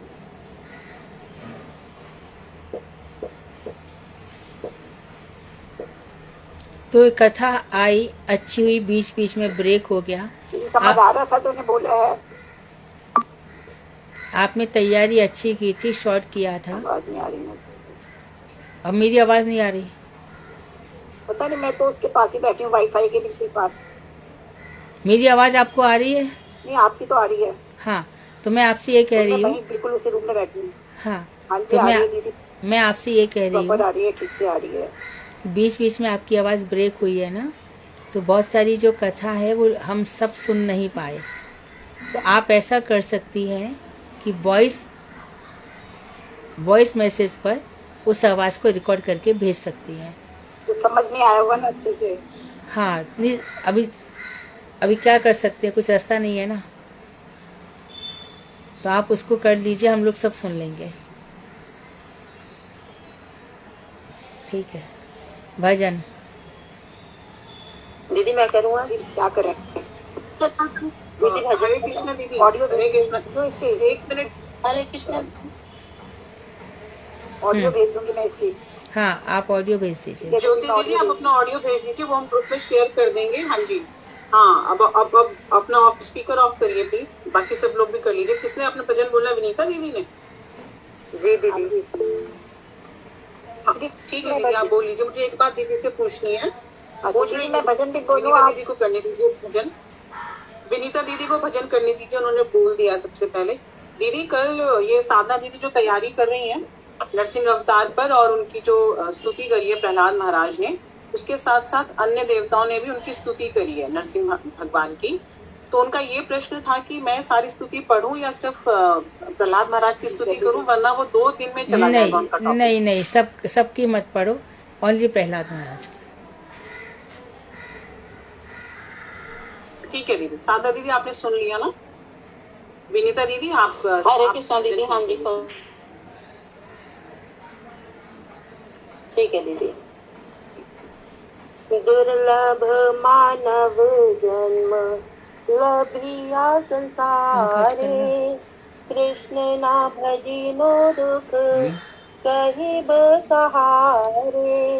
संसार संसार करे मिछि गेल काल, लभ न हईल किसु घटिल जंजाल। किसे संसार एई छाया बाजी चाहे, इहाते ममता करी वृथा दिन जाए। ए देह पतन हेदे की रबे अमार, केहे दुख नहीं देते पुत्र परिवार। गई देर नख आदि करी परिश्रम, कर लक्ष्य करी नाभुचिल ग्राम। दिन जाय मिश्र काजे निशान सवासे, नाही भागी मरण ने कटे आशीर्वासे। भाल मंद खाई हेरी परिचिंता हीना, नाही भावी देहे हाड़िब कौन दीन। देह गेह कल प्राची चिंता अविरत, जागी छे हृदय मोर बुद्धि करी हत। हाय हाय नाही पावी अनिष्ट हिसाब, जीवन विगत को था रही बेवभाव। चमकान शरीर नाम पड़िया रहीबे, विहंग पतंग काए विहार करीबे। कुकुर श्रृंगाल सब आनंदित हाय, महोत्सव करीबेया मार दे दिलाए। जे देर एई गति पार अनुगत, संसार भव आर बंधु जनगत। इत एव माया मोह खड़ी बुद्धिमान, नित्य तत्व कृष्ण भक्ति करो जय भक्ति विनोद ठाकुर भक्ति विनोद, भक्ति विनोद ठाकुर भक्ति विनोद। हरे कृष्णा कृष्ण कृष्ण हरे हरे, हरे राम राम राम हरे हरे। निताय गौर हरि बोल हरि बोल, हरि बोल निताय गौर हरि बोल। हरे कृष्ण दीदी। अनुवाद भी बोल दो। ठीक है। इस संसार में दुर्लभ मानव जन्म को प्राप्त करके भी मैंने कृष्ण का भजन नहीं किया। मैं अपना यह दुख किसको बताऊं? संसार संसार कहते हुए व्यर्थ ही समय चला गया, परंतु कुछ लाभ होने की अपेक्षा मैं जंजाल में ही फंस गया। यह संसार केवल परछाई के समान है तथा केवल खेल तमाशा है। इसमें मोह ममता करने से व्यर्थ ही दिन बीतते हैं। इस देह का पतन होने पर मेरा क्या रह जाएगा? पुत्र परिवार आदि कोई भी उस समय मुझे सुख नहीं देगा। मैं गधे जैसा परिश्रम करता हूँ, परंतु किसके लिए करता हूँ? अभी तक मेरा यह भ्रम ही दूर नहीं हुआ। मेरा दिन व्यर्थ के कार्यों में चला जाता है और रात्रि सोते हुए। फिर भी मुझे कभी चिंता ही नहीं होती कि मेरी मृत्यु निकट आ चुकी है। अच्छा बुरा जो भी मिलता है उसी को खाता पीता और पहनता हूँ। यह तो चिंता ही नहीं करता हूँ कि यह देह भी मुझे छोड़नी होगी। शरीर, घर, स्त्री, पुत्र आदि की चिंता में दिन रात डूबे रहने से मेरी बुद्धि भी खराब हो गई है। हाय हाय, मैंने कभी यह भी नहीं सोचा कि यह सब तो अनित्य है और इस देह से प्राण निकलने पर यह वैभव कहाँ जाएगा। शमशान में मेरा यह शरीर पड़ा रह जाएगा और कीड़े मकोड़े, पक्षी इत्यादि इस पर विहार करेंगे। कुत्ते, सियार इत्यादि आनंदित होकर मेरी देह को लेकर महोत्सव करेंगे। हाय हाय, जिस शरीर की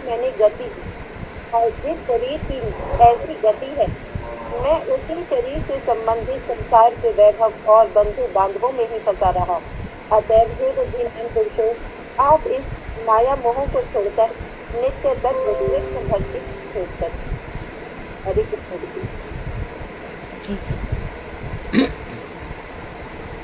तो अभी हम सोमवार को मिलते हैं।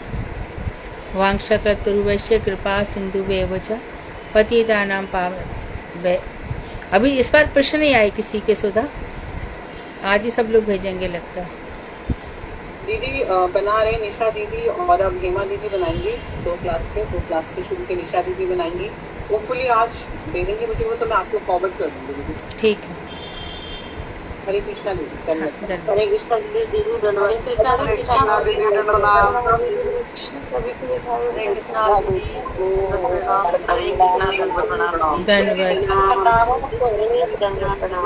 धन्यवाद। हरे कृष्णा।